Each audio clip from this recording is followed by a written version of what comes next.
Let's go to Canberra now. I want to catch up with Pauline Hanson. And Pauline, I was telling our viewers earlier, reminding them about how the coalition yesterday highlighted how taxpayers' money, more than $600,000, was going to one of these mosques that was glorifying the death of the former Ayatollah, the former supreme leader of Iran, Ali Khamenei. Now, glorifying that, they were actually referring him to him as a martyr and celebrating his martyrdom, Pauline. Now, the government have responded to that. They say they're now freezing that funding. Is that a good outcome? Of course it is, to freeze the funding by all means. I had a former Muslim that actually wrote to me and he said, Pauline, you said, you're exactly right and what you're exposing here in Australia. And he said, especially in Arncliffe, he said the hatred they're spreading in that mosque and also, again, the martyrdom of this man. And it has to stop. And I want to see intervention and we need to know what's going on. I hope they come down hard on these mosques. Well, the IRGC is a declared terrorist entity now, and these people are effectively celebrating or commemorating or glorifying the leader of the former leader of that terrorist organisation. So the legal aspect is fascinating. There have been suggestions the AFP are investigating, but I think more to the point, Pauline, it's such a worry in this country that we know we have people living here, and we don't know how many, but certainly significant numbers of people who do glorify this man. Yes, they do. And that's the radical Islam, Chris, that I keep talking about all the time. And, you know, this former Muslim, you know, people of a certain faith that can live in our country in peace and harmony, want that peace and harmony. But, you know, my concern is, you know, we really need to keep on top of it and make sure we know what we're doing and, you know, pull in those ones that don't have our best interests at heart, our culture, our way of life and peace in this nation. That's all my concern is, Chris. Now, you know that I rail against anything that will seek to demonise all Muslims in this country, and you've been through the ringer on that point in recent weeks. But one of the keys here is Muslim voices. You talked about Muslim people writing to you, but we need to hear Muslim community leaders calling out this sort of celebration, this sort of glorification, not leaving it to everybody else.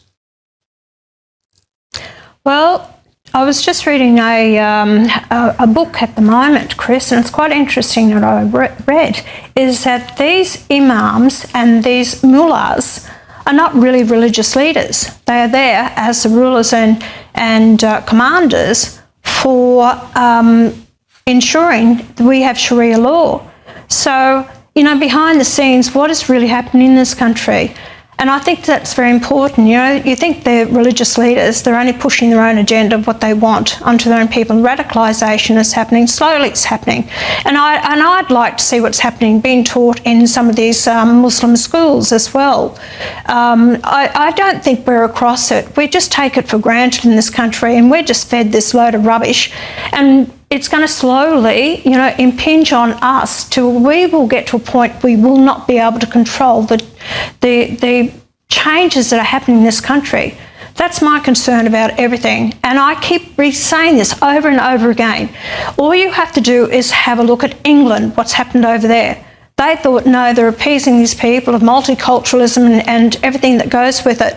But that country is in one hell of a mess. It's a basket case at the moment. And I do not want Australia to become like that. We'll be crossing to the UK to catch up with some of those issues in just a moment. But I mentioned before that you were censured by the Senate. It's pretty much a standing censure against you these days, Pauline. But the debate over this was pretty ugly, I've got to say, especially from Lydia Thorpe. Here's some of that. I wish you would actually start fighting for the Australian people. They're here listening to you. Senator Hanson. They want some representation here. She just called me a bitch. Senator Thorpe, do you have a point of order? I do. I just got called a bitch by the racist. Good Lord. And kids are watching this nonsense, Pauline. The point I wanted to take up with you, we always hear these calls from Labor for the coalition to preference one nation last, your party last, because you're extremist. Yeah. Surely Labor should be calling for the Greens to be preference last too, because they seem to be more extreme on many of these issues than One Nation are, just from the other perspective. Of course they are, Chris. What we are seeing in this exchange is not just a routine political interview. It's a much deeper narrative battle shaping around immigration, national identity, and rising political pressure inside Australia. Pauline Hanson enters this discussion by supporting the government's decision to freeze funding linked to controversial claims involving a mosque and alleged glorification of a former Iranian leader. On the surface, this is presented as a policy response, but very quickly, the conversation shifts into something far more politically sensitive. Hanson frames the issue not as an isolated incident, but as part of what she repeatedly describes as a larger and growing problem of radical influence within certain communities. She references claims from individuals who allegedly support her position, using that to reinforce the idea that there is hidden concern inside the system that is not being openly addressed. This is where the tone begins to escalate. Instead of focusing only on the funding decision, she expands the argument into a broader warning about cultural and ideological influence. She suggests that Australia is not fully aware of what is developing inside some institutions, and that if it is not addressed early, it could become increasingly difficult to control in the future. And this is the first major turning point in the discussion, because the debate stops being about funding policy and becomes about national direction and long-term societal change. The host then attempts to bring balance into the conversation, reminding viewers that Australia is a multicultural society and warning against generalizing entire communities based on the actions or claims involving specific groups. This introduces a key tension in the discussion between security concerns and social cohesion concerns. But Hanson does not shift her position. Instead, she reinforces her argument, stating that radicalization is something that develops gradually, not overnight. She claims that many people underestimate how deeply these influences can embed themselves before becoming visible at a national level. She also raises concerns about education systems and community structures, suggesting that oversight is not strong enough. At this point, the conversation moves from policy discussion into ideological warning territory. Hanson then brings in international comparison, specifically referencing the UK, arguing that Britain is an example of what can happen when governments fail to manage cultural integration effectively. She describes it as a warning sign for Australia, suggesting that similar patterns could emerge if current policies continue. This comparison is important because it introduces fear-based political framing. The idea that current decisions today could lead to irreversible outcomes tomorrow. Then the discussion takes a sharp political turn. Hanson claims that Labor is now feeling the pinch as One Nation's support increases. This is a significant political assertion because it reframes One Nation's position in the electoral landscape.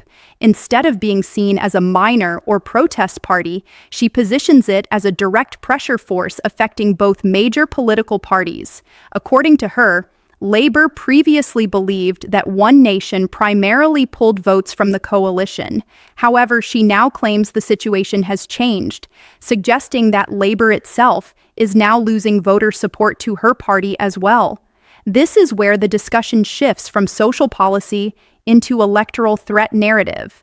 Because if that claim is accepted, it means One Nation is not just influencing debate. It is actively reshaping voter distribution across the political system. The host then moves the discussion toward preferencing politics and accusations of extremism. This introduces another layer of political conflict, the long-standing argument over how parties label each other and how that affects electoral strategy.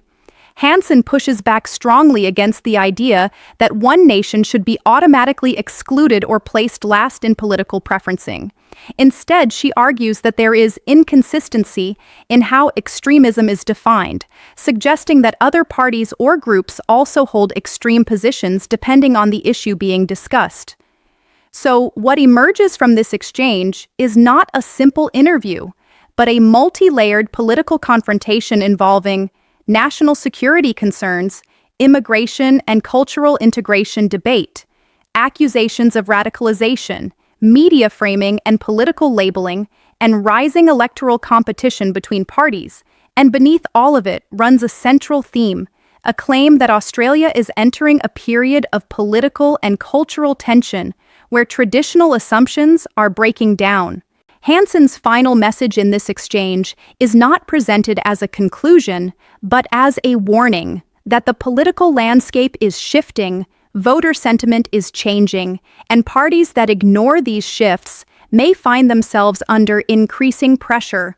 Whether one agrees or disagrees with her position, the reality is that this exchange reflects something broader happening in Australian politics right now. A system where debates are no longer just about policy details, but about identity, trust, and the future direction of the country itself. And that is exactly why this moment stands out, because it is not just a discussion. It is part of a much larger political narrative that is still unfolding.